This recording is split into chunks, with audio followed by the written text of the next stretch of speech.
voilà qu'il a dit que ma vie était vraiment très grandiose et qu'il pouvait faire un livre. Et c'est là qu'on s'est lancé dans cette... Oui, il faut d'abord dire qu'avant 2013, il y a eu toute une grande aventure qui s'est passée. Plusieurs personnes ont contribué à l'événement de 2013, donc je profite de l'occasion pour saluer ici la société civile marocaine, que ce soit des chercheurs, que ce soit des gouverneurs, en tout cas les hommes politiques et tout. Alors en 2016, je vivais normalement à Rabat, qui est ma ville d'adoption, parce que Oujda, oui, Oujda c'est ma ville d'accueil. Et déjà en 2013, je militais déjà au sein de l'association Conseil des migrants en tant que vice-président. Et bien sûr, j'avais déjà eu le vent de ce qui devait se passer en 2013 et j'avais déjà régularisé ma situation à moitié, ce qui a fait de moi un agent interlocuteur de toute la grande politique. Donc j'ai beaucoup contribué en tant que chef de mission dans les différentes villes, étant très mobile pour la sensibilisation de la bonne nouvelle qui a été pour nous un sésame très important que jusqu'à aujourd'hui nous continuons à maintenir. Oui, ce livre, normalement, est le fruit d'une très grande aventure. J'ai connu l'auteur par hasard lors de mes vacances en 2015 au Cameroun déjà. Il était lui-même stagiaire à l'ambassade de Suisse. Bien sûr, il avait pour option journaliste, mais il faisait aussi dans la migration. Et c'est comme ça qu'il s'est intéressé à moi et nous avons échangé. Je lui ai dit, si tu veux vraiment travailler avec moi, tu n'as qu'à venir au Maroc. Et c'est comme ça qu'il est venu au Maroc. Et déjà, il a fallu qu'il puisse travailler pendant longtemps pour que je puisse lui faire confiance. Et c'est comme ça qu'avec le temps, on s'est ouvert. Et aujourd'hui, ça a donné un très grand résultat déjà.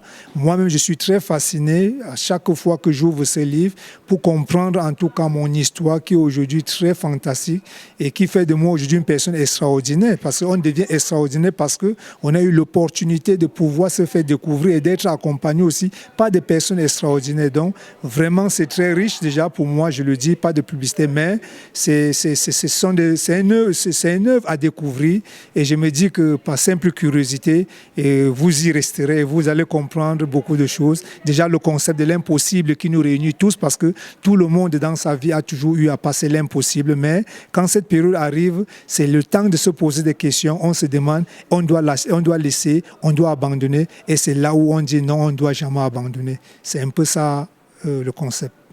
Je dirais encore une fois de plus, je suis le prototype normalement de l'intégration au niveau du Maroc déjà. Et aujourd'hui, je suis l'aîné. Bon, je ne me suis pas autoproclamé aîné. C'est les doyens, parce que les doyens sont ceux qui sont au Maroc depuis 50 ans, 55 ans, 65 ans. Oui, il y a des jeunes qui sont arrivés ici. À l'époque, la première promotion pour étudier sont encore là, sont des doyens. Et moi, aujourd'hui, je suis de la génération 2006-2007 déjà.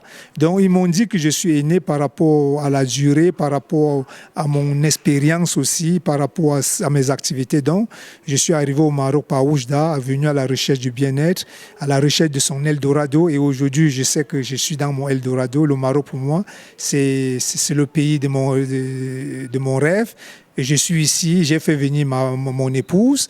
Quand on s'est marié officiellement en 2012, nous avons notre petit-fils qui est né ici, Rossi déjà, qui a le même nom que l'auteur. Et il est né ici, il a commencé l'école ici. Et même mon déplacement actuellement sur Tétouan, il est en train de s'intégrer déjà au niveau de Tétouan.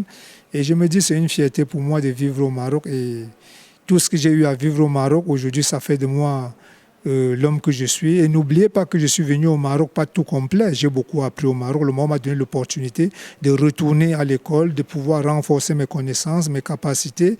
Et j'ai pu comprendre l'importance de la connaissance. Et je me suis lancé dans plusieurs formations continues où j'ai eu plusieurs diplômes, comme le diplôme d'aide-soignant. Je suis diplômé en aide-soignant déjà. Et aujourd'hui, je suis technicien spécialisé en développement social déjà. J'ai fait 2 ans de formation. Et pour moi, c'est une fierté. Je me dis que comment on ne doit pas être heureux quand on se sent à l'aise. Et c'est un peu ça.